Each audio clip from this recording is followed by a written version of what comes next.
নমস্কার বন্ধুরা, প্রতিদিনের রান্নাঘরে আরও একবার স্বাগত। এখন যেটা দেখাচ্ছি একটা মিট বল কারির রেসিপি দেখাচ্ছি। আমি 250 গ্রাম চিকেন নিয়েছি, সেটাকে আমি বাজার থেকে এনে ভালো করে ধুয়ে তার মধ্যে লেবুর রস দিয়ে ভালো করে ব্লেন্ড করে নিয়েছি। ব্লেন্ড করা মাংসটাকে আমি একটা বড় পাত্রে তুলে তার মধ্যে পেঁয়াজ আর ধনেপাতা চপিং করে দিয়েছি, তার সঙ্গে দিয়েছি আদা রসুন বাটা, তার মধ্যে দিয়েছি হলুদ গুঁড়ো, লঙ্কার গুঁড়ো, স্বাদ মতন নুন দিয়ে ভালো করে সেটাকে মেখে নিয়েছি।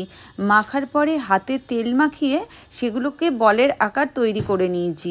বলের আকার করে নিয়ে সেগুলোকে একটা বড় পাত্রের মধ্যে জল গরম করে সেগুলোকে ছিদ্রযুক্ত থালার মধ্যে আমি মিনিট 5 মতন স্টিম করে নিয়েছি। স্টিম করার পরে একটা প্যানের মধ্যে আমি হালকা করে তেল দিয়ে সেটাকে সামান্য পরিমাণে ভেজে নিয়েছি 2-3 মিনিটের মতো।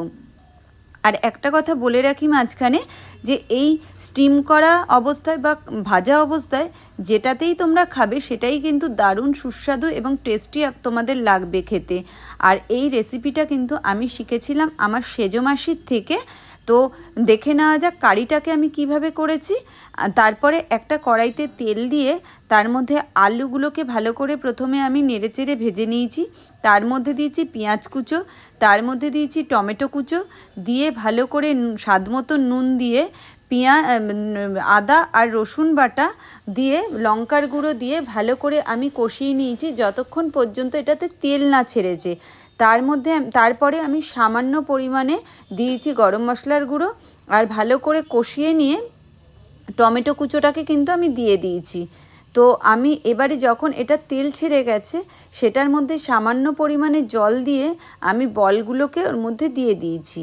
দিয়ে ফুটে এলেই ওগুলোকে ভালো করে ফুটিয়ে নিয়ে তার মধ্যে ধনেপাতা দিয়ে আমি কিন্তু কারিটাকে কমপ্লিট করেছি। তোমাদের যদি এই রেসিপিটা ভালো লেগে থাকে একটা লাইক, শেয়ার, কমেন্ট করতে কখনোই ভুলো না। আর সবার আগে আমার রেসিপি পেতে বেল বাটনটা অবশ্যই